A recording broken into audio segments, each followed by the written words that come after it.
Buenos días, soy Leonardo Guidi, analista financiero de Conectar Bursátil. Hoy es viernes 17 de mayo de 2024 y este es el resumen semanal de los mercados que comenzamos esta semana viendo el dato de inflación, porque salió el dato de inflación no solo en Argentina, que dio un dígito, sino que salió también en Estados Unidos. Y fíjense la diferencia, ¿no? O sea, acá festejamos que cayó por debajo de los 2 dígitos.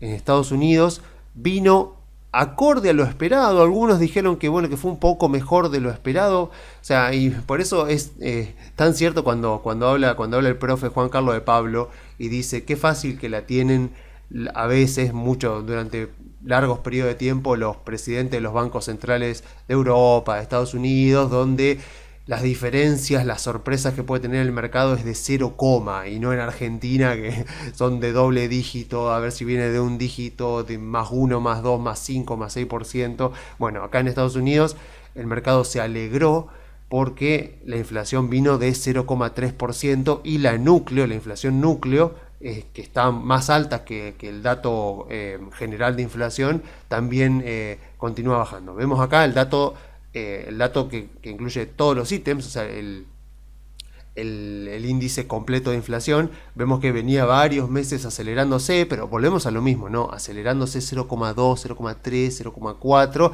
se mantuvo y acá empezó a bajar. Obviamente que esto está totalmente ligado a la política monetaria y la política de tasas de interés de la Reserva Federal. Así que este dato, que vino ya con una baja de 0,3, y este gráfico que nos muestra que no solo que la inflación núcleo, que se resiste a bajar, de a poquito va bajando, ya está en 3,6, sino que la inflación total, que venía acelerándose un poquito durante los últimos meses, ahora este último mes de abril volvió a estar a la baja. Bueno, después da todo el desglose para verlo, pero bueno, la verdad que, o sea, no es significativo en cuanto a que nos vaya a predecir algo, a que nos vaya a servir para predecir algo, pero al menos el dato gustó, y tanto gustó que tenemos nuevo récord histórico en Estados Unidos. O sea, tuvimos una semana bastante positiva con récord histórico y todo debería indicar que, o sea, no tenemos razones para desconfiar de que esto no vaya a seguir así. Yo acá la verdad que como que en un momento dije, bueno, capaz que tengamos una corrección. Cuando yo me fijé acá, digo, bueno, estamos acá en el último récord histórico, veo y arrancó la corrección, arrancó fuerte. Yo la verdad que me asusté, o sea, no es que me asusté, como que dije, bueno, a ver, esto capaz que sea una corrección. Cuando vi esta semana de todo rojo durante varios días seguidos, incluso algunos días con bastante volatilidad a la baja, digo, bueno, capaz que, recordemos que eso fue porque en abril, cuando se conoció el dato de marzo, había venido peor de lo esperado y eso precipitó esto que parecía ser una corrección, pero como lo mostré recién, vemos que la baja fue de 5 y pico, así que no pasó de ser una mera toma de ganancia. O sea, de 0 a 5 podemos considerarlo toma de ganancia, movimiento normal de los mercados. De 5 a 10, corrección menor. De 10 a 20, ahí sí hay que prestarle bastante más atención, porque ahí ya es una corrección mayor y ya puede haber ahí un deterioro de fundamentos que justifique eventualmente, si eso se profundiza, un mercado bajista. En este caso, yo como que en un momento pensé que podía ser corrección por este movimiento tan fuerte o tan continuado de baja, pero evidentemente después la Reserva Federal dejó sin cambio la tasa de interés y dejó de lado, desechó cualquier posibilidad de seguir subiendo la tasa. En todo caso la iba a postergar. Y después también acá tuvimos los balances que en la mayoría, en muchos casos, vinieron mejor de lo esperado. Y bueno, y ahora estamos acá con el nuevo dato de inflación del mes de abril, señalando efectivamente que el camino de la Reserva Federal sigue siendo que va a bajar las tasas de interés en la reunión de septiembre. Así que mientras eso se mantenga en el horizonte, mientras esa siga siendo la expectativa del mercado, bueno, o sea, tenemos récord histórico y no tenemos tampoco razones para pensar que se va a venir algún tipo de corrección de mercado, porque no veo yo de qué manera, o sea, a ver, podría llegar a haber algún tipo de deterioro de fundamentos, por lo menos durante los próximos meses. Así que mucho más no tengo para decir de Estados Unidos por esta semana, más aún teniendo en cuenta que al final de este informe quiero mostrar en detalle la evaluación de Vista Oil, que es una empresa argentina que todos conocemos seguramente y que es muy interesante. Pero como para cerrar esto, obviamente ahora estamos de vuelta en récord histórico, habiendo pasado un par de semanas de una toma de ganancia pequeñita, corrección de mercado.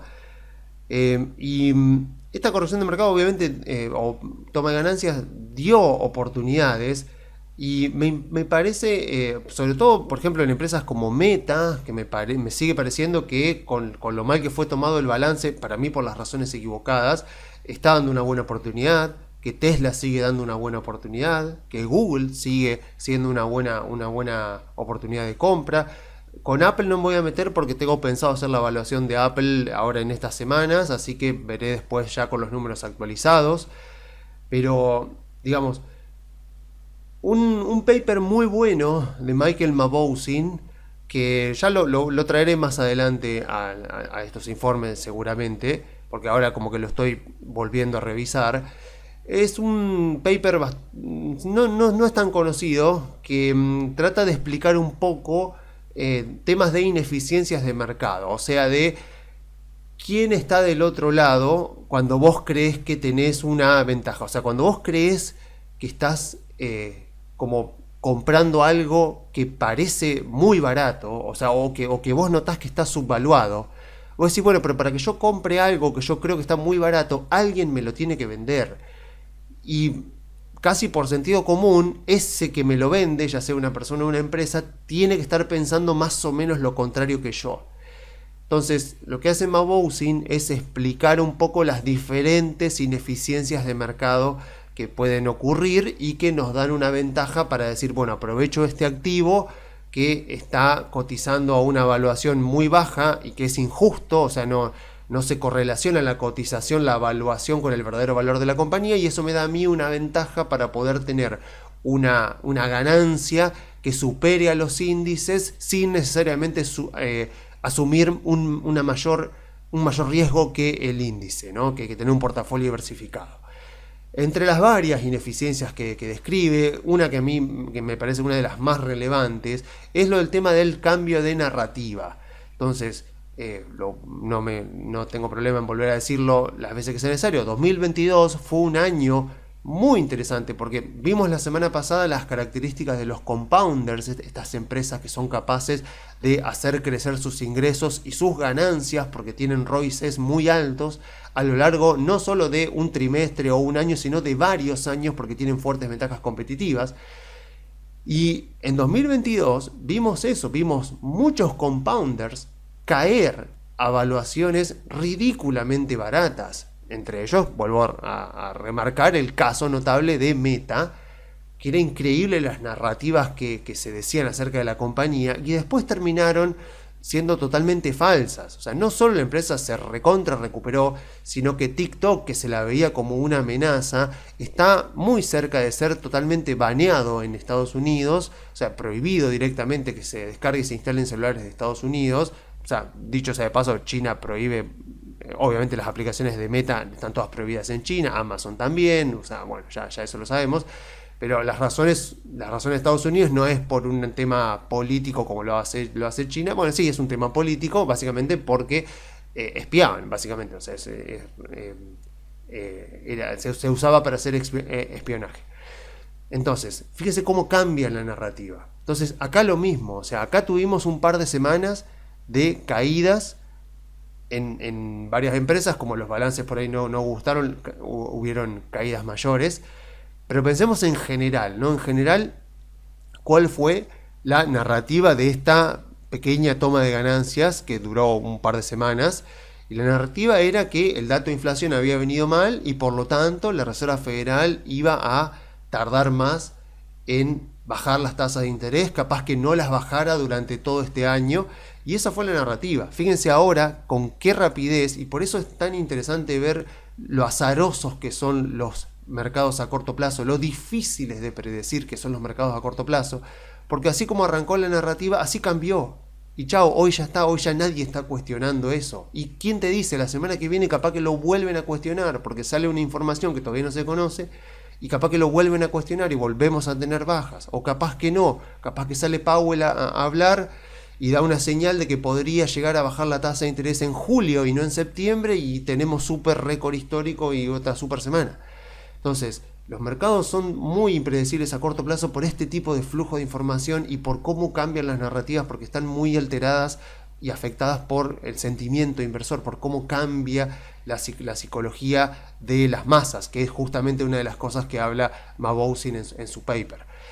Por eso digo, pensemos por ejemplo en empresas como Meta. ¿Cuál es la narrativa que hizo caer tanto la cotización de Meta durante estas semanas? Bueno, la expliqué hace 2 informes atrás, cuando vimos más en profundidad el balance. Yo creo que es una narrativa errónea, pero aún así, mirando de aquí para adelante, sobre todo teniendo en cuenta que estamos en récord histórico, sigue teniendo sentido, o sea, comprar CDRs, invertir en CDRs, invertir incluso en CDRs que capaz que estén cerca de récord histórico, como puede ser Visa, como puede ser Microsoft, porque son empresas compounders, son empresas que tienen fuertes ventajas competitivas, están en industrias que crecen, sus negocios crecen y sus márgenes de rentabilidad son altos, y al mismo tiempo su inversión de capital es baja. Si yo tengo margen de rentabilidad operativa alto e inversiones de capital bajas, lo que tengo es un rendimiento sobre el capital invertido alto, y eso se convierte en cash flow del accionista, en beneficio del accionista, y por lo tanto eso se ve directamente reflejado en el precio de la acción. Así que son empresas muy interesantes que, a pesar de que estemos en récord histórico, y yo sé que a mucha gente, no sé qué le genera una cosquilla, le genera una incomodidad, algo, comprar en récord histórico, pero si la compañía es buena, y si vos hiciste una evaluación y conocés la compañía, y no ves que la compañía esté en una evaluación exageradamente alta, tiene todo el sentido del mundo, es totalmente lógico que uno aproveche y uno compre. Es más, el mismo Damodaran, cuando hizo la evaluación de las 7 magníficas allá por febrero, me parece que fue a principios de año, él dijo que las tenía a las 7, que había vendido, por ejemplo, Meta en algún momento, que ahora había vuelto a comprar, que había vendido Tesla en algún momento, que ahora había vuelto a comprar, y él por ahí siempre recalca que con este tipo de compañías, él cuando hace una evaluación y le da más o menos cerquita la evaluación que él hace del precio actual de la compañía, él igual compra, si es que no la tiene, igual compra, invierte en la compañía, porque dice, esta compañía, al tener fuertes ventajas competitivas, la probabilidad de que me dé sorpresas positivas, o sea que sus resultados vengan mejor de lo esperado, es mucho más alta a que me den sorpresas negativas. Así que, a pesar de que Estados Unidos ha vuelto a récord histórico, sigue teniendo todo el sentido, sobre todo en empresas como las que he mencionado, que en algunos casos han sido injustamente castigadas, o sea, y la razón por la cual han sido castigadas es por algún tipo de narrativa del mercado en contra de Elon Musk, desconfiando el potencial de la industria de autos eléctricos, desconfiando de Tesla, por ejemplo, o desconfiando de las inversiones que hace Mark Zuckerberg en cuanto a inteligencia artificial, en los data centers para entrenar inteligencias artificiales. O sea, bueno, son todas narrativas que eventualmente yo creo que van a demostrar ser injustamente pesimistas, porque estas compañías que son empresas muy bien gestionadas y no solo con fuertes ventajas competitivas, son 2 empresas muy diferentes, ¿no? Pero con ventajas competitivas diferentes, o sea, pero muy fuertes a la vez. O sea, Tesla tiene mucho potencial en cuanto a desarrollos que está haciendo, no tanto desarrollo de modelos de autos, sino desarrollos adicionales de todo el tema de conducción autónoma, todo el tema de robotaxis, todo el tema de robots para industria, para automatizar procesos industriales. O sea, hay mucho potencial ahí que en mi caso yo creo que está siendo subestimado. Y con respecto a Meta, creo que hay un castigo muy excesivo por una inversión que está haciendo la compañía para ser pionera en la industria de la inteligencia artificial, que ninguno de nosotros duda que va a moldear nuestra vida, pero no en el futuro, ya este mismo año, con los desarrollos que hemos estado viendo, sobre todo los desarrollos de OpenAI esta semana, y con desarrollos que se van a venir, porque en un par de semanas también presenta Meta su nueva inteligencia artificial. OpenAI ya dijo que en agosto también va a presentar otra versión de Sora, que es la que hace videos a partir de texto. Así que el mundo cambia muy rápido, y Meta, por ejemplo, es una de las empresas que más está a la vanguardia de este tipo de tecnologías. Microsoft también, por supuesto, pero Microsoft creo que al día de hoy debe seguir siendo la empresa de más capitalización de mercado del mundo, con lo cual vemos que si hay posibilidades de encontrar subvaluación, hay más probabilidades de encontrar subvaluación en Meta, en Google, en Tesla, que en Microsoft, lo cual no quiere decir que Microsoft esté cara, sigue siendo una gran compañía, yo mismo la tengo en mi portafolio, es una empresa que da siempre muchas satisfacciones gracias al querido Satya Nadella, que entiende perfectamente para dónde va la industria, así que está bueno tener un portafolio diversificado de este tipo de empresas, pero si uno tiene liquidez es mejor ir sesgando y inclinando un poco el portafolio a las empresas que tienen mayor potencial. Así que bueno, yo lo dejo acá por este momento por Estados Unidos. Vamos ahora también brevemente a Argentina. Tampoco hay tanto para decir de Argentina. Vamos a ver acá el Merval en dólares, que sigue su rumbo, o sea, siguen subiendo las acciones argentinas. Los bancos siguen siendo la estrella de este 2024, han sido el sector, la industria que más han subido.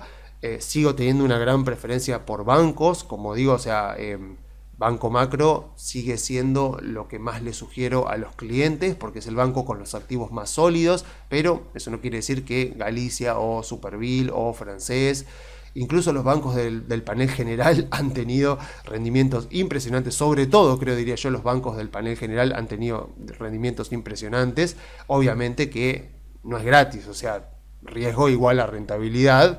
Al ser bancos más chicos, bueno, son mucho más volátiles, en este caso volátiles para bien. Pero en todo caso, las acciones argentinas siguen teniendo potencial. O sea, a ver, la inflación de esta semana vino en un dígito, 8,8. Inmediatamente el Banco Central volvió a bajar la tasa de interés para seguir licuando los pasivos remunerados del Banco Central y poder sanear el Banco Central. El saneamiento del Banco Central tiene efecto directo en los bonos porque al mismo tiempo que es acompañado con superávit fiscal, hace que los bonos argentinos, que la solvencia del gobierno argentino sea más sólida, y si hay solvencia en el gobierno argentino, entonces esos bonos son pagables. Miren, justo que hablaba de narrativas, bueno, pensemos eso, ¿no? El L30 está en 58 dólares y pico, yo creo que perfectamente, como varios analistas, puede llegar a los 70 dólares. A partir de los 70 dólares, ahí ya está. O sea, 70 dólares sería un equivalente a un 12% de TIR. En este momento está como en el 22%, 21-22% de TIR. Y yo pienso eso, pienso un poco qué narrativa hay, o sea, para que el mercado no esté queriendo abalanzarse sobre estos bonos. Y digo mercado, digo principalmente mercado internacional. Bueno, está un poco el cepo, pero bueno, o sea, los bonos cotizan en Estados Unidos, se pueden comprar. Así que digo, bueno, por ahí todavía hay un poco de desconfianza. El tema de que a Milei todavía no le hayan votado una sola ley, o sea, la ley de base sigue dando vueltas en el Senado. Está bien que Milei dijo que si la ley de bases no sale, de todas maneras él va a sobreajustar el gasto público, como ya lo hizo cuando la ley no salió a principios de año.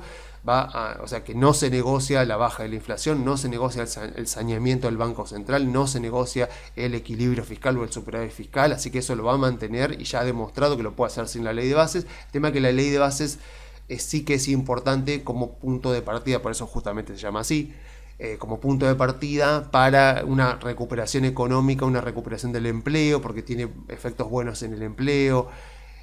Bueno, también liberaliza varios sectores de la economía, el sector del petróleo, por ejemplo, ya que hoy voy a hablar de Visa, también, o sea, elimina varias regulaciones que había en el sector petrolero. Entonces es una ley como necesaria para que se produzca un despegue, un despegue bien del empleo, de la microeconomía, de la producción, de las empresas de diferentes industrias de manera transversal. O sea que puede ser que el mercado esté como ahí, como dudando, decir, bueno, a ver, si le aprueban la ley bases, quiere decir que por lo menos ya tiene un poco más de apoyo y entonces tiene más sentido. Está bien que, o sea, la promulgación de la ley bases, digamos, tampoco es un requisito necesario para que los bonos sean pagables. O sea, Milei está haciendo, y Caputo, sobre todo el querido Caputo, está haciendo todo lo posible para que los bonos sean pagables, así que creo yo que los bonos argentinos siguen dando una gran oportunidad, sobre todo a L29 y a L30. hasta para no hablar de precios, hasta el 70% de paridad, porque en un par de meses el AL30 va a amortizar, así que ya no va a ser sobre $100, por lo tanto la cotización también va a caer, por lo tanto ahí vamos a tener que empezar a mirar más la paridad, pero digo, por debajo del 70% de paridad tiene todo el sentido seguir comprando AL29, AL30, sobre todo el AL30 que es el más operado y la diferencia no es tanta con el AL29. Y con acciones argentinas lo mismo, las acciones energéticas, a ver, a mí me gusta mucho Distribuidora Cuyana, no ha tenido todavía un año muy de despegue, los bancos han sido los principales, pero a ver, sigue habiendo mucho valor latente, o sea, en Autopista del Sol, por ejemplo, también, en Transener, bueno, o sea, nombro más o menos siempre las mismas empresas, pero es porque justamente semana a semana no es que tampoco cambie tanto la cosa. Pampa Energía, por ejemplo, este año también, el año pasado tuvo un año espectacular, este año está más que dada, pero bueno, puede ser justamente que todavía los inversores, sobre todo los inversores de afuera, estén esperando un poco para ver, bueno, a ver si le promulgan la ley de bases a Milei y a ver si efectivamente se produce ya el saneamiento definitivo del Banco Central y la apertura del cepo. Con suerte, creo yo, los más sensatos están diciendo que el cepo podría llegar a levantarse recién a fin de año. Obviamente que tanto Milei como Caputo van a tratar de hacerlo lo antes posible, porque el cepo es como suele decirse, no es una puerta giratoria. O sea, si vos trabas la entrada, trabas también, o sea, si vos trabas la salida, también trabas la entrada. Nadie va a hundir capital acá, digamos, si sabe que después no lo puede sacar. Entonces, imagino yo que están intentando, pero bueno, las proyecciones del saneamiento del Banco Central, con el tema de la acumulación de reservas, la liquidación del campo, las erogaciones que tiene que hacer el gobierno, sobre todo después de mediados de año, que obviamente con la ausencia ya de la cosecha de la soja, después la entrada ya se vuelve mucho menor del ingreso de divisas, más o menos los cálculos están diciendo que en el último trimestre del año podría llegar a levantarse. No perdamos las esperanzas a ver si pasa antes, pero claro, como dice también el profe Juan Carlos de Pablo, dice, o sea, Milei no tiene ningún apuro, porque si Milei llega a levantar el cepo antes de tiempo y el tipo de cambio salta un 10, un 20%, lo que va a ocurrir es que la inflación se va a volver a acelerar.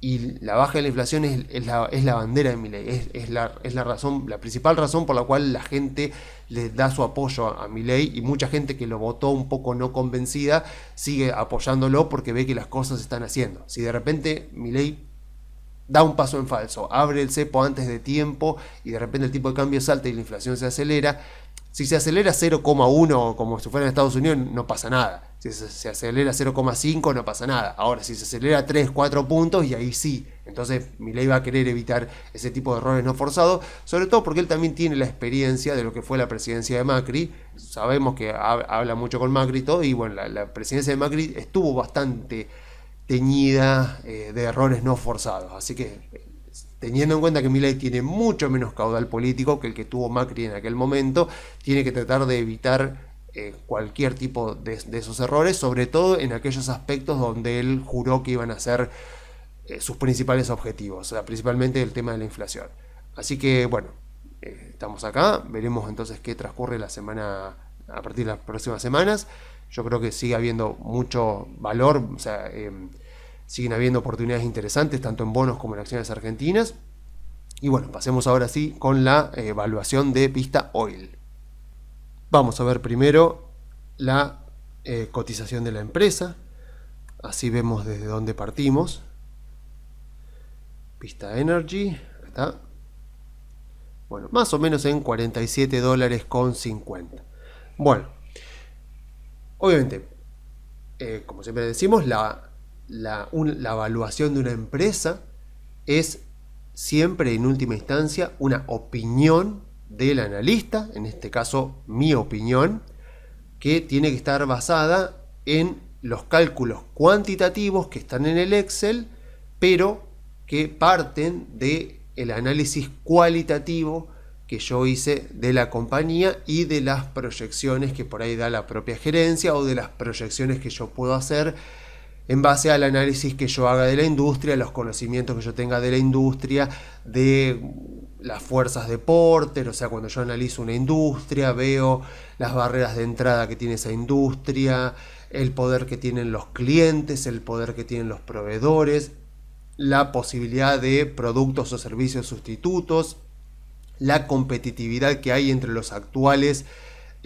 competidores de esa misma industria. O sea, en base a eso, también obviamente puedo calcular qué probabilidad de disrupción hay. En el caso de energía, estamos hablando principalmente de sustitutos de la energía, de la posibilidad de sustituir los combustibles derivados del petróleo y del gas. Entonces yo tengo todo ese, o sea, por ejemplo, yo tengo ese análisis. A ver, cosas que yo puedo decir de esta industria. Digo, bueno, es una industria tremendamente madura, es una industria que está muy diversificada en cuanto a productores de petróleo a nivel mundial. O sea, antes no, hará 50 años estaba como la parte de Medio Oriente, tenía una preponderancia bastante importante. Hoy afortunadamente ya no lo tiene, entonces el precio del petróleo se ha vuelto menos volátil. No es que no sea, sigue siendo bastante volátil, pero es menos de lo que era en aquel momento. Hoy cualquier tipo de recorte en la cuota de producción que te hace la OPEP puede ser rápidamente sustituido por petróleo de Estados Unidos, petróleo de Noruega, o sea, petróleo de Indonesia, no sé, de otros países. Entonces es una industria que ha aumentado mucho la competitividad gracias al shale. Entonces es una industria en la cual las empresas, por más grandes que sean, por ejemplo, la ExxonMobil produce casi 2,5 millones de barriles por día. Como para que se hagan una idea, el consumo diario de petróleo es más o menos 93 millones de... la producción diaria de petróleo es más o menos de 93 millones de barriles por día, de los cuales unos 20 los hace Estados Unidos, o sea que es el mayor productor mundial de petróleo. Como decía, ExxonMobil produce unos 2,5 millones. Vista Oil produce, más o menos para abril fue el último dato, 62.000. Entonces, ¿por qué eso es una muy buena noticia? Lo vamos a ver ahora. Entonces, volviendo al tema de la industria. Al ser una industria tan competitiva, o sea que es verdad que uno puede decir, bueno, tiene barreras de entradas porque exige mucha inversión. Son empresas extremadamente intensivas en capital, con lo cual tienen costos fijos bastante altos, así que son bastante sensibles a los movimientos del commodity. Al tratarse de una empresa tan competitiva, lo que ocurre es que las empresas, por más grandes que sean, terminan siendo aceptadoras de precio de mercado. O sea, las empresas productoras de petróleo y de gas no pueden, o sea, la OPEP, por ejemplo, en su momento pudo influir bastante en el precio del petróleo, ahora ya cada vez menos. Entonces, las empresas, incluso aunque estemos hablando de Aramco, terminan siendo, en mayor o menor medida, y cada vez más, aceptadoras, tienen que aceptar el precio del mercado. O sea, antes Aramco era capaz de, tal vez, tumbarte el precio del petróleo, como lo hizo a principios de la década anterior, o sea, para desincentivar las inversiones en shale oil y shale gas en Estados Unidos. Tumbaron el precio del petróleo al punto de, creo que fue en 2014 más o menos, o en 2015 o 2016, que el precio del petróleo llegó a los $20 el barril. O sea, tumbaron el precio del petróleo y con eso lo que provocaron fue la insostenibilidad de muchos proyectos de shale en Estados Unidos y la quiebra de varias empresas pequeñas de shale oil en Estados Unidos. Eso provocó obviamente que después que la oferta de petróleo se resienta un poco y entonces ellos ahí pudieron aprovechar, o sea, volvieron a aumentar la producción y los precios siguieron aumentando igual porque ellos habían logrado terminar con parte de la oferta que venía de Estados Unidos. Ahora los costos de extracción de shale han bajado bastante, con lo cual ya es muy difícil utilizar esa estrategia, todo lo cual nos termina dando lo que llamaríamos un océano rojo, o sea, una industria repleta de competidores, una industria, digamos, como bastante llana, en la cual no hay un competidor que podríamos decir que tiene un gran poder con respecto al resto. Entonces termina pasando esto, las empresas compiten y terminan siendo principalmente aceptadoras de precio, con lo cual la empresa que por ahí puede generar más valor para el accionista es aquella que logra optimizar más sus costos, de tener más margen de rentabilidad. Obviamente que también aumentar la producción puede ayudar mucho a generar valor para el accionista, pero si estamos hablando de ExxonMobil, que produce 2,5 millones de barriles por día, uno dice, ¿cuánto más podría agregar de producción esta empresa? O ¿cuánto porcentaje se puede incrementar la oferta, o sea, lo que produce esta empresa por día? Entonces, ahí es donde viene lo bueno de Vista. O sea, Vista es una empresa muy pequeña, su capitalización de mercado es de 5.000 millones de dólares más o menos. Entonces, Vista produce 62.000 barriles por día. Pensemos que si ExxonMobil agrega 10.000 barriles, o sea, no sé, en un periodo de tiempo agrega 10.000 barriles diarios a su producción, no le mueve la aguja, es menos del 1% de su producción, o sea, agregar 10.000 barriles por día. A Vista Oil, en cambio, agregar 10.000 barriles por día a su producción es un incremento del 15-16%, o sea, es un montón. Entonces, las empresas grandes, las empresas tipo ExxonMobil, tipo Chevron, tipo Aramco, son empresas que están muy a merced del precio del petróleo. Con lo cual, si vos estás invirtiendo en Exxon, si estás invirtiendo en Chevron, incluso en la propia Petrobras, aunque Petrobras ahora tiene sus problemas propios con el tema de Lula en Brasil, pero si estás invirtiendo en ExxonMobil, básicamente lo que estás haciendo es comprar petróleo de manera indirecta. O sea, si el petróleo sube, a vos te va a ir bien con las acciones de Exxon. Si el petróleo baja, te va a ir mal, porque la producción de la empresa mucho no va a variar. En el caso de Vista, hay una ventaja y por eso es recomendable que si uno quiere invertir en empresas de estas industrias, lo haga siempre en empresas chicas, que uno puede entender y que le pueda haber una buena proyección de suba. Si uno quiere invertir en una minera de oro, bueno, tal vez no conviene comprar Barrick Gold, sino buscar a ver si hay alguna pequeña minera de oro que esté incrementando sus yacimientos, porque eso la va a hacer menos vulnerable al precio. Obviamente que tanto Vista como cualquier otra de las empresas es vulnerable ante el precio del petróleo, y si el precio del petróleo baja, obviamente que los ingresos de la compañía van a bajar. Pero el tema de que la empresa vaya incrementando su producción y que ese incremento sea bastante alto en porcentaje, o sea, el incremento marginal como porcentaje de la producción actual es alto, o sea, es más del 10%, por ejemplo, ese incremento en la producción al menos te compensa, te amortigua mucho cualquier baja del precio que pueda llegar a haber y te potencia los ingresos ante cualquier suba del petróleo que puede llegar a haber. Entonces, al analizar una empresa petrolera, o sea, que produce petróleo y gas como esta, principalmente petróleo, en este caso, me interesa mucho ver cómo la gerencia está planteando el tema de las inversiones de la empresa, porque es una empresa que está creciendo fuerte, porque podemos estar ante una muy buena oportunidad de inversión, como ya lo ha sido, obviamente, o sea, y lo muestra perfectamente el precio de su acción, solamente por el hecho de que se sigan haciendo las cosas bien.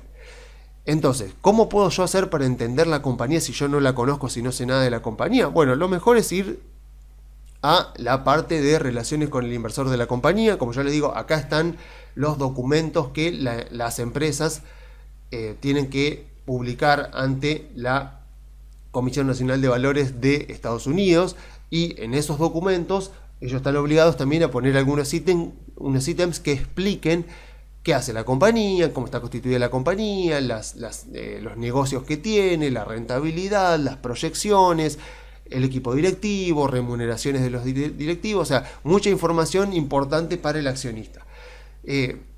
Eso con respecto a la documentación que tienen que presentar ante la Securities and Exchange Commission de Estados Unidos, pero adicionalmente, la gran mayoría de las empresas, diría yo, también te ponen una presentación para los accionistas.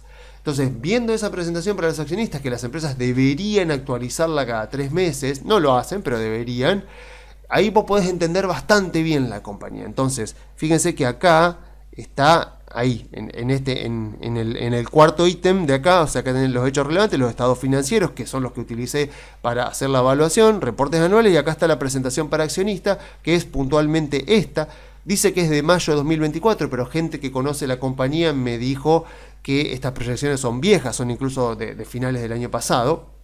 Pero bueno, me sirve por lo menos para esta evaluación. Acá vamos a ver eso, o sea, acá te voy a explicar bien qué es la compañía. O sea, es una compañía que explota yacimientos de petróleo y gas, principalmente en Vaca Muerta, aunque también tiene una actividad que por ahora es incipiente en México. Acá te explica cuántos pozos tiene activos, o sea, bien dónde está todas las concesiones que tiene en Vaca Muerta, lo que está produciendo. Acá, bueno, dice que para el primer trimestre de 2024 alcanzó los 55. Esto tiene que leerse como miles de barriles de equivalentes de petróleo por día, o sea que básicamente es petróleo, o sea, porque la M en un momento estuve dudando, digo, no puede ser, si la producción es 93 millones de barriles por día, no, esta M tiene que sí o sí ser 55.000. Después revisé el dato, lo busqué y me dijeron que no, que ahora subió a 62.000 más o menos. Bueno, después te da obviamente todos los datos de la compañía, todos datos importantes para los accionistas. O sea, a ver, cosas que me interesan acá. Bueno, lo que decía acá de la producción. O sea, vemos acá que dice estimado para 2023. Acá nos damos cuenta de que efectivamente esta presentación para accionistas es media vieja, porque dice que para 2023 fue 51 y que es la actual, que fue la real. Y para 2024 proyectan esto. Y ya se está quedando viejo. O sea, porque otra cosa que me han comentado gente que conoce la empresa es que las estimaciones, las últimas estimaciones que ha venido haciendo la compañía las ha ido revisando al alza. O sea que tira la empresa algún tipo de estimación de producción y después la mejora y la mejora y la mejora. Entonces dicen, fíjate que esta presentación para accionista que vos estás viendo, es probable que dentro de muy poco, dentro de un par de meses, ya quede vieja porque la van a actualizar y la van a actualizar para mejor, o sea, para mostrar mejores números. Fíjense que en 2023 se produjeron, en promedio obviamente, 51.000 barriles de petróleo por día, y para el 2024, les digo que actualmente estamos en mayo y están en 62.000, ellos esperan entre 68 y 70, me dijeron que esto puede llegar a mejorar, pero bueno, o sea, es bastante bueno porque está hablando de un 35% de aumento en la producción. No quiere decir necesariamente un 35% de aumento en los ingresos, pero bueno, ya vamos a ver ahora en un cachito qué es lo que estiman ellos con respecto a los ingresos. Después, bueno, a ver, esto también me dijeron que puede ser que quede viejo dentro de poco, lo cual es positivo porque uno dice, esta es información que está en el mercado, o sea que ya tendría yo que suponer que más o menos está en el precio. Así que si hay gente que me dice, mirá que los rumores dicen que esto va a quedar viejo dentro de poco, bueno, si esto se revisa al alza, estamos hablando de que hay información que podría no estar todavía incorporada en los precios, que cuando se incorpora a los precios va a provocar una suba adicional a toda la suba que ya estamos viendo, con lo cual puede ser que a pesar de todo lo que ha subido, esta empresa siga siendo una buena oportunidad de compra. Acá lo que dicen ellos es que para el 2030 están proyectando producir 150.000 barriles de petróleo por día. Actualmente, como vimos, están en 62.000, así que estarían más que duplicando la producción. O sea, por eso es que me dicen que por ahí la empresa está siendo conservadora, porque estamos hablando de que proyectan para el 2030, o sea, para dentro de 6 años, y ya están produciendo 62.000 y vienen de subas que han superado largamente las expectativas. Esto es otro dato muy interesante, la cantidad, los pozos que todavía no han sido perforados, o sea, el potencial que tiene de producción la empresa. O sea, no es que, porque acá es interesante, cuando vos estás analizando una empresa petrolera, que no es justamente lo que yo acostumbro, los expertos que por ahí que están más acostumbrados a este tipo de análisis, lo que te dicen es que cuando vos analizás una empresa de este tipo, lo que tenés que hacer son proyecciones de producción en base a reservas probadas, no a reservas potenciales que puede llegar a haber, capaz que se descubra petróleo en tal lugar, capaz que le concedan la explotación de un yacimiento, capaz, posible, sí, hay un montón de cosas. O sea, lo que me han recomendado es decir, si vas a hacer proyecciones, fíjate de una compañía que tenga las reservas probadas como para hacer proyecciones que sean coherentes, que sean racionales, que estén respaldadas por datos reales. En el caso de Vista, vemos que tiene 237 pozos en producción, pero que todavía tiene potencialmente más de 900 pozos que todavía no, o sea, que están por ser perforados, o sea, que tiene ahí un potencial por demás de interesante. Después, bueno, sigue hablando un poco de la compañía, va a hablar de los activos de las compañías, acá donde yo les decía que que muestra que tiene su principal actividad en Argentina, pero que también está teniendo ahí una concesión en México, con lo cual, bueno, puede ser que se llegue a expandir. Más información sobre los yacimientos que tiene la empresa, o sea, características de los yacimientos que tiene la empresa. Después, incluso en un momento se compara con los pozos de Permian en Texas, y lo que muestran ellos es que la productividad de Visa es superior, así que interesante. O sea, estamos hablando de una empresa argentina, o sea, esto habla muy bien de la gerencia, o sea, es algo sumamente positivo para uno que quiere, que dice, bueno, a ver, yo quiero volverme accionista de esta empresa. Bueno, a ver, ¿cómo es? Bueno, estamos hablando de una empresa energética, muy pequeña, con concesiones suficientes como para incrementar sus ingresos por varios, o sea, por varios, digamos, duplicar o triplicar los ingresos a lo largo de los próximos años. Una empresa pequeña, con lo cual ese incremento con respecto a la producción actual puede ser muy significativo, y una empresa que aparenta estar siendo muy bien gestionada. Y la página a la que quería venir era esta, para después ir al tema de las proyecciones, porque en esta página, en la página 21, es donde hacen proyecciones de ingresos. Entonces, esta página es la que voy a utilizar para hacer las proyecciones. Como ya les he comentado en otras evaluaciones, yo utilizo la metodología del libro de McKinsey, que viene en el Excel, que ahora les voy a mostrar, y que por supuesto, todavía no lo he dicho, pero además está a decir que tanto el Excel que voy a mostrar como toda la documentación, sobre todo porque en este caso tuve que usar muchos Excels de Damodaran para muchos ratios, toda esa información está en la descripción. O sea, el link para acceder a el Excel y a toda la documentación adicional está en la descripción de este video. Así que no se priven de verlos, sobre todo más que nada porque si les interesa la compañía pueden hacer sus propias proyecciones. Y bueno, en base a eso, como ya les decía, yo utilizo la metodología de McKinsey, pero también la uno con la metodología de Michael Mauboussin, que ya lo he mencionado anteriormente en este mismo informe, con el libro Expectation Investing, donde él dice justamente que cuando vos evaluás una compañía, lo primero que tenés que hacer es tratar de ajustar las variables de la evaluación de tal manera que te den la evaluación actual de la compañía. En este caso me tienen que dar entre 4.500 y 5.000 millones de dólares. Así que lo que yo hice fue plantear un escenario lo más sensato posible para que me dé el precio actual de la compañía. Y algo que me pasó muy interesante es que yo generalmente los ingresos, como son una variable muy importante, se la dejo para el final a la evaluación. Entonces, primero proyecto todas las otras variables que suelen, o sea, que suelen complicarme un poco más por el tema de que tengo que buscar ratios, tengo que buscar proyecciones a futuro, tengo que buscar datos de la deuda de la compañía, o sea, datos más puntuales.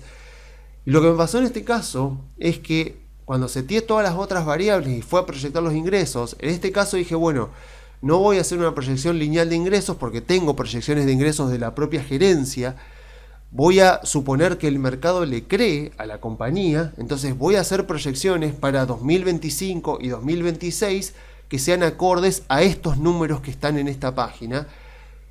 Y para mi sorpresa, lo que me encontré es que estableciendo números como los que están acá de los ingresos, el valor de la evaluación me dio exactamente el mismo valor que la empresa tiene en el mercado.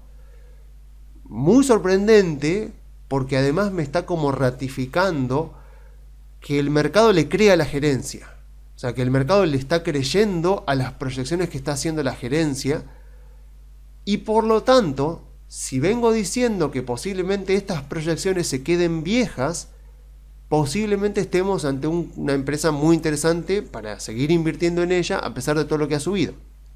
Concretamente, ven que acá tengo el resultado final de la evaluación donde me da 47, más o menos la empresa cotiza 47, más o menos son 4.500, si le restamos la deuda, el equity estaría valiendo 4.500 millones de dólares, que es lo que vale en este momento.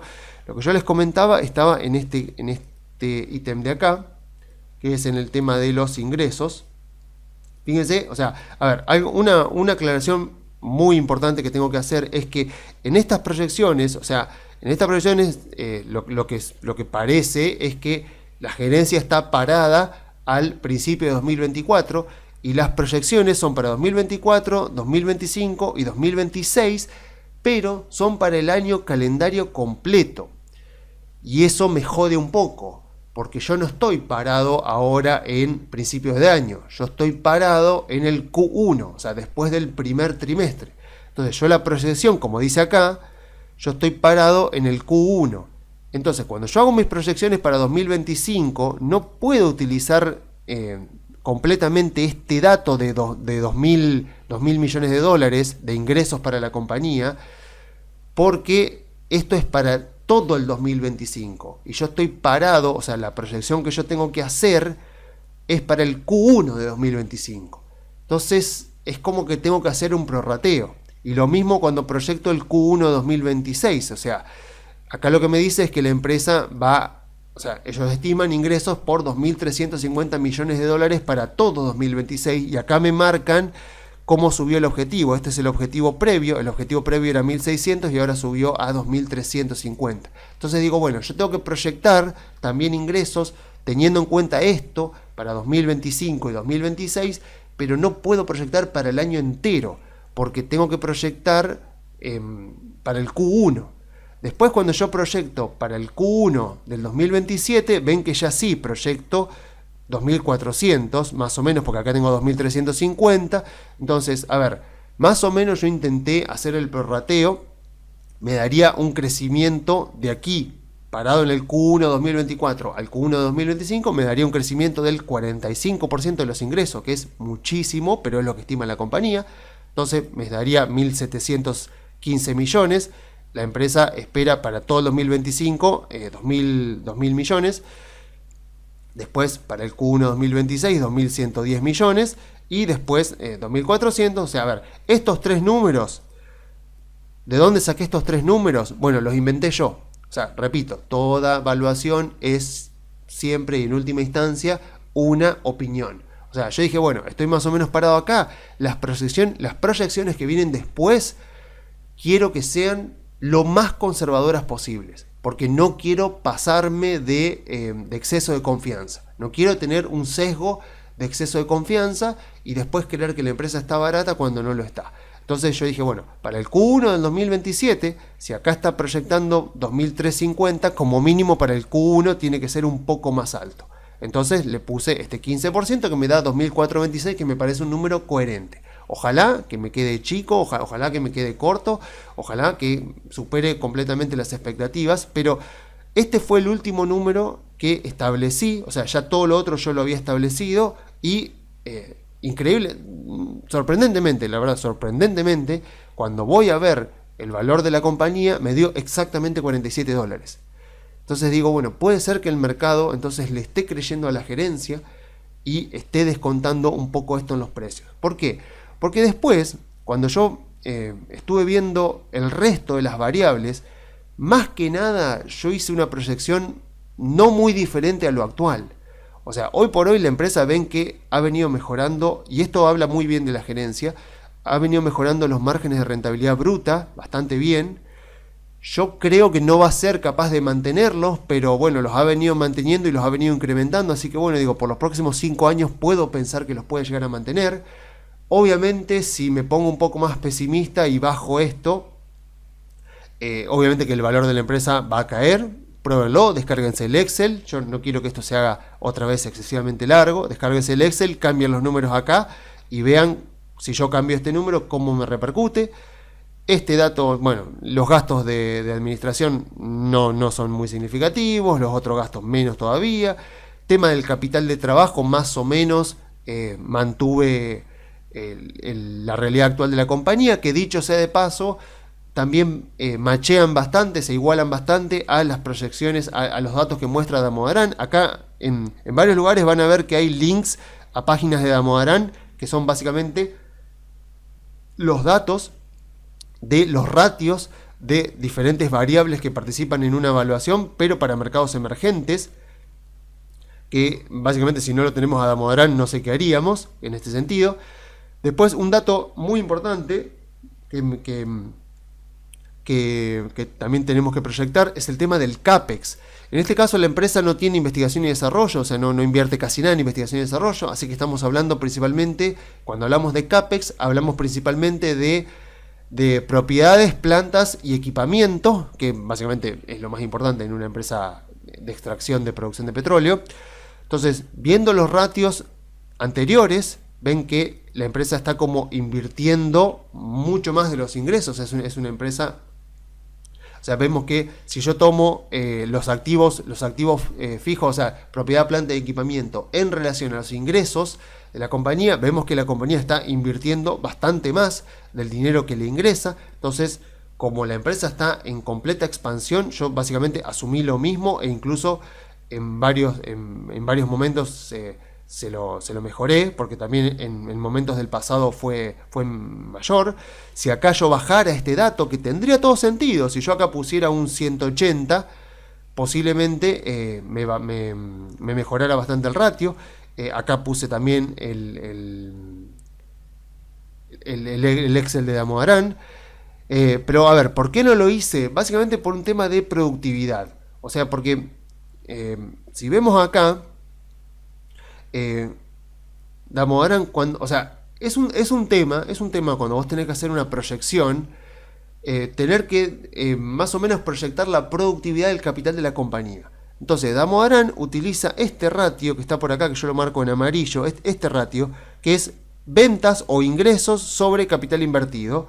Entonces, Damodaran hace un ratio que está acá, o sea, lo van a ver en el Excel, lo van a ver con los archivos adjuntos a esta evaluación. Ven que dice acá para mercados emergentes, acá arriba a la derecha. Y en esta tabla, que está actualizada para el 5 de enero, porque creo que las actualiza 2 veces por año, el dato que más me importa es este, que es sales, que sería ventas o ingresos, sobre el capital invertido.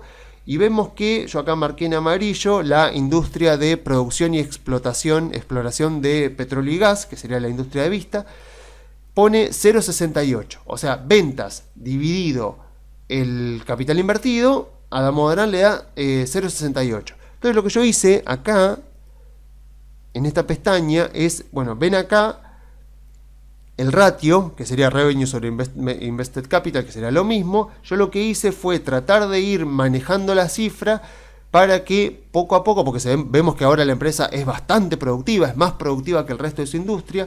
Lo que hice fue tratar de ir manejando la cifra para que más o menos ahí, cerquita del valor terminal, me dé más o menos eso. Vemos que me daba como 0,78, yo le puse ahí como un 0,70, o sea, más o menos, o sea, daba como un 0,68 y bueno, o sea, cuando yo lo proyecto acá, podría bajárselo un poquito, o sea, no habría tanta diferencia, pero vemos que más o menos para el valor terminal llega a 0,70. O sea, lo que hice básicamente fue decir, mira, yo creo que esta compañía, que en este momento está siendo bastante productiva, de a poquito se va a ir acercando al promedio de la industria. O sea, entonces, para llegar a ese ratio, lo que se mueven, lo que vos tenés que ir modificando son los ratios de productividad. No tanto estos 5, porque son para años muy cercanos, con lo cual no tienen por ahí tanta importancia en el valor terminal, pero sí acá, en esta parte final de esta hoja de Excel de proyecciones, donde acá está todo el tema de proyección, pero ya más a largo plazo. Entonces vos acá vas proyectando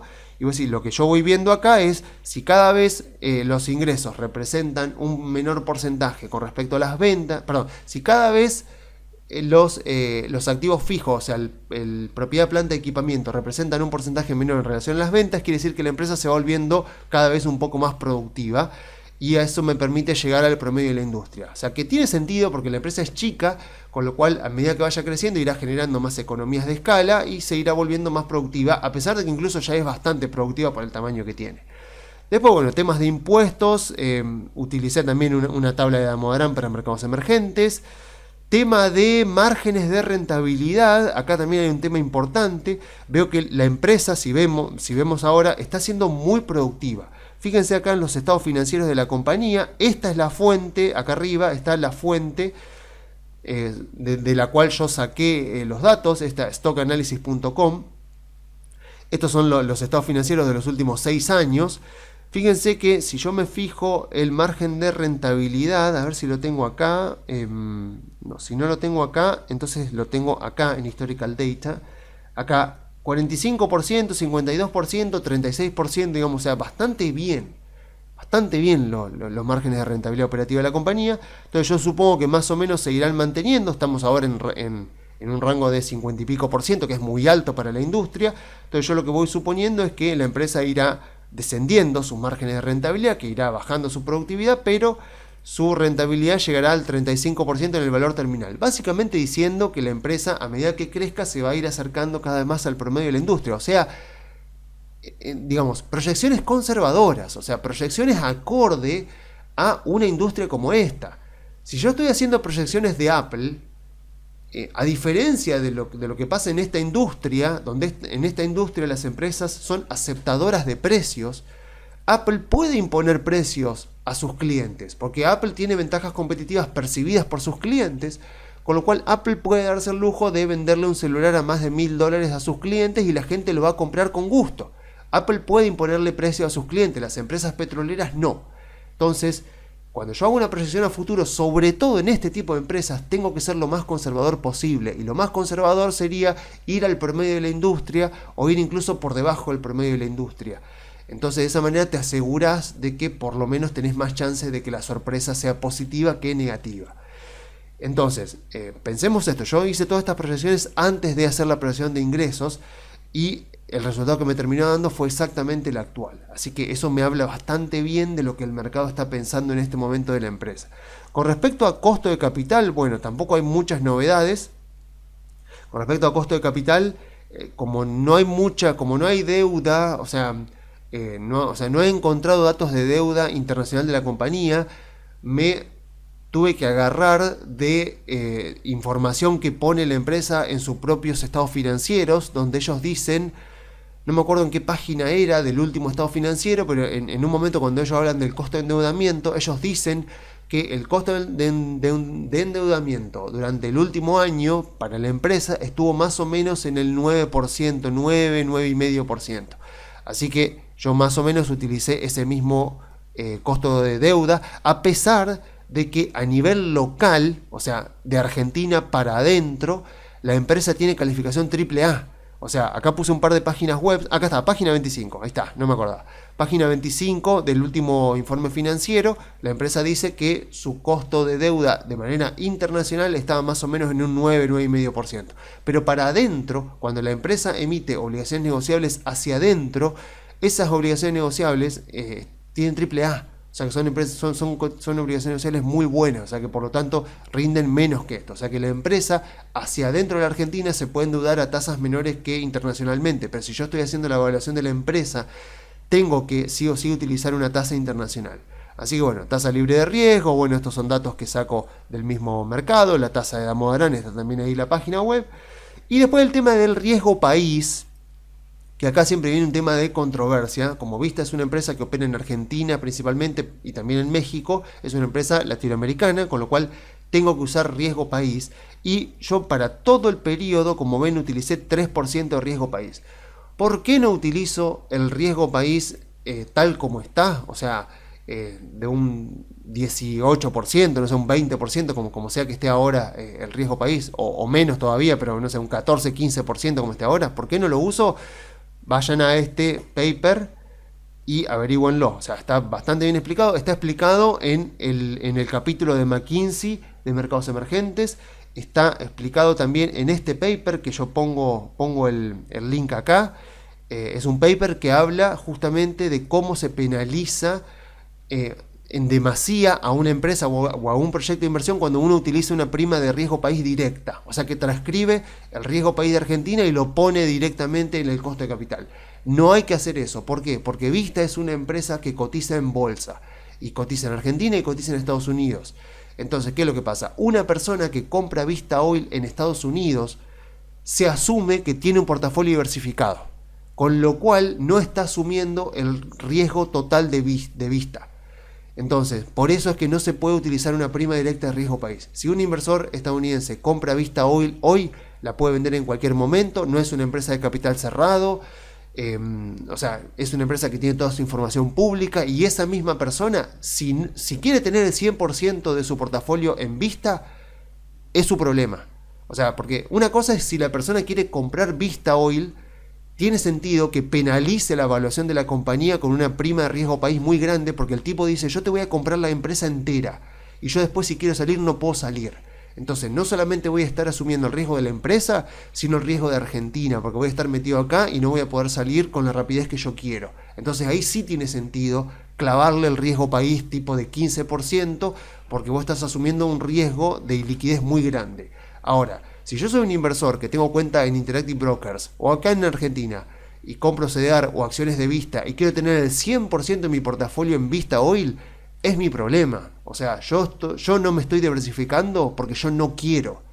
Entonces es mi problema, pero yo tengo la posibilidad de diversificarme y de diversificar y de quitar mediante diversificación ese riesgo país que Vista me está imponiendo porque es una empresa que opera principalmente en Argentina. Entonces, por esa razón, que está muy bien explicada en estos papers, es que cuando yo utilizo una prima de riesgo país para evaluar una empresa latinoamericana como esta, tengo que ponerle a lo sumo, en el peor de los casos, un 3%. Y ni que hablar si yo les digo, si yo bajo este riesgo país de 3%, se lo pongo en 1, si yo agarro esto, por ejemplo acá, y lo pongo en 1, por ejemplo, me baja muchísimo el costo de capital y la evaluación de la compañía se me va a 65. O sea, me sube 38% la evaluación de la compañía. Fíjense lo sensible que es por el alto costo de capital que tiene la empresa. Entonces, pensemos justamente en qué pasaría con el valor de la compañía si efectivamente el mercado empieza a percibirla como menos riesgosa, tal vez porque Argentina mejora o porque la empresa demuestra una muy buena ejecución por parte de la gerencia. Entonces, estoy hablando de una empresa que tiene potencialmente varios drivers de valor en su costo de capital y en su operatoria. Déjenme ver si me olvidé algo. Bueno, tema de rendimiento sobre el capital invertido. Asumí algo totalmente conservador. A ver dónde están mis proyectos. Acá está. Rendimiento sobre el capital invertido está acá. Fíjense que no asumo, o sea, al principio sí, porque la empresa está siendo actualmente bastante productiva, pero fíjense cómo baja y se sitúa más o menos en valores del 16%.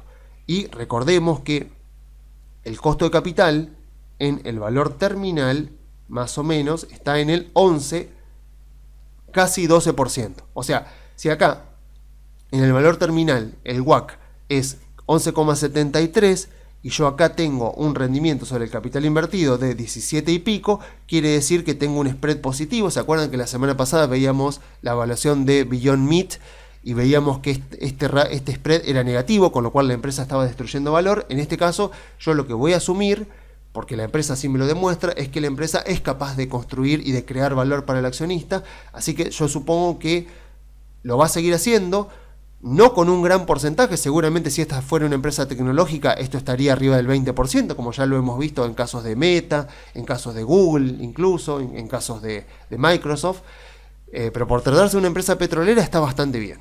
O sea, es una empresa que va a seguir creando valor para los accionistas, creo que por mucho tiempo.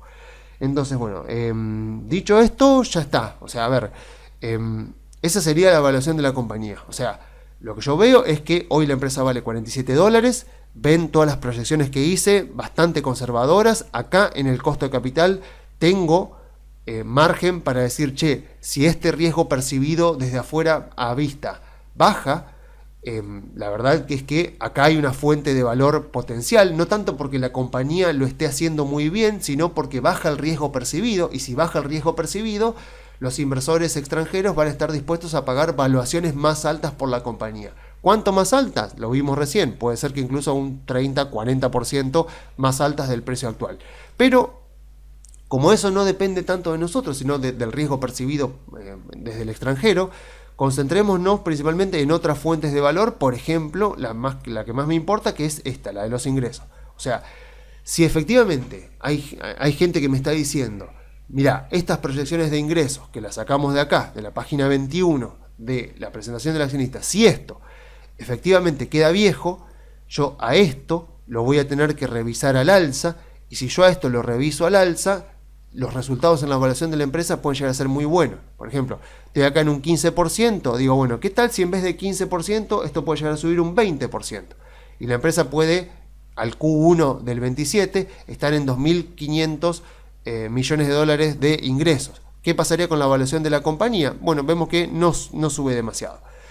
Pero si las revisiones son tan importantes como las que se han dado, este tipo, o sea, y obviamente esto también podría llegar a subir, o sea, esto por supuesto también podría llegar a subir también, entonces, puse 1, 13%, o sea, obviamente si esto sube también deberían subir un poco estas, entonces ahí mejoraría un poco y ahí estamos en un 13% de subvaluación para la compañía, pero yo creo que tanto por el lado de los ingresos como por la baja del costo de capital y tal vez con algún mantenimiento de buenos márgenes de rentabilidad donde periodos más prolongados, creo que estamos en presencia de una empresa que, a pesar de todo lo que ha subido y de que está incluso en este momento muy cerquita del récord histórico, que esta semana misma tuvo un nuevo récord histórico, creo que esta empresa todavía tiene drivers de valor latentes que son importantes y que podrían darnos bastantes ganancias de 10-20% de aquí para adelante. Obviamente que el mayor contratiempo, la mayor amenaza que puede tener esta compañía, a pesar de las buenas perspectivas que tiene, es por supuesto el precio del petróleo. Si baja mucho el precio del petróleo, bueno, ahora si sale la ley bases, se va a eliminar el barril criollo. Entonces, esto podría afectarla negativamente a la compañía. Pero bueno, al tratarse de una empresa chica, a ver, de entrada, si uno compra empresas de petróleo, por eso yo les digo, compremos empresas chicas de petróleo, porque de esa manera vamos a estar invirtiendo en la empresa y no en el commodity. Si yo compro ExxonMobil, no estoy invirtiendo tanto en la empresa, estoy invirtiendo más bien en el commodity. Si el petróleo sube, me va a ir bien, si el petróleo baja, me va a ir mal. Si yo quiero invertir en la empresa, necesito buscar este tipo de empresas, empresas chicas que estén creciendo de manera muy acelerada su producción. ¿Por qué? Porque entonces, si el petróleo baja, pero la producción sube, agregan producción adicional en un 10-15%, eso me puede más que compensar, o por lo menos compensar en gran parte, la baja del petróleo. Entonces, en esos casos, como yo sé que más o menos el precio del petróleo debería estabilizarse en un rango de valores, bueno, si veo que baja mucho el precio del petróleo, bueno, ahí tengo una buena oportunidad de compra teniendo en cuenta lo buena que es esta compañía. Así que no podemos hacer nada con el precio del petróleo. Si compramos este tipo de empresas, nosotros sabemos que estamos expuestos a esto, pero al comprar una empresa chica que está creciendo de manera acelerada, ese riesgo del precio del petróleo lo tenemos más atenuado. Sin lugar a dudas, si el precio del petróleo se desploma de 70 y pico que está ahora a, no sé, 50, y sin lugar a dudas, si nosotros compramos ahora, lo más probable es que nos vaya mal. Pero justamente uno compra este tipo de empresas pensando a largo plazo, no para venderla en 6 meses. Pensando a largo plazo, el precio del petróleo más o menos que se va cancelando, va subiendo, va bajando, pero más o menos las subas y las bajas se van un poco cancelando y más o menos el precio se mantiene en un rango de valores que a veces puede ser bastante amplio, pero sigue siendo un rango de valores. Entonces, si yo compro este tipo de empresas, la compro, invierto en ella por lo que yo creo que va a pasar con la producción, con los márgenes de rentabilidad, con el rendimiento sobre el capital, con la buena gestión que va a hacer la compañía, y de esa manera me independizo un poco de lo que es el precio del petróleo. Entonces, pase lo que pase con el precio del petróleo, si sube y ganamos un poco más, bienvenido sea. Y si baja, por lo menos decimos, bueno, mientras las empresas sigan este rumbo, algún día el petróleo volverá a subir o se estabilizará un poquito y volveremos otra vez a tener ganancias en este tipo de empresas. Así que creo yo que esta empresa es muy interesante, sigue estando subvaluada si es que efectivamente la empresa va a actualizar sus proyecciones de ingresos y de producción al alza. Así que creo que es una linda empresa para invertir, muy interesante. Creo que si queremos tener un portafolio diversificado de empresas argentinas y para sobre todas las cosas no tener solamente empresas tecnológicas en nuestro portafolio para salir un poco, diversificarnos un poco de ese sector, esta empresa es una excelente alternativa. Así que no se olviden que en la descripción del video está el link a la carpeta donde está toda la documentación, está el Excel, están los Excel de Damodaran también, está toda la documentación, está la presentación para los accionistas para que ustedes mismos puedan agarrar ese Excel y hacer también sus propias evaluaciones. Así que bueno, yo me despido entonces por esta semana, así que si quieren comunicarse con nosotros pueden hacerlo enviando un mail a info@conectarbursátil.com.ar.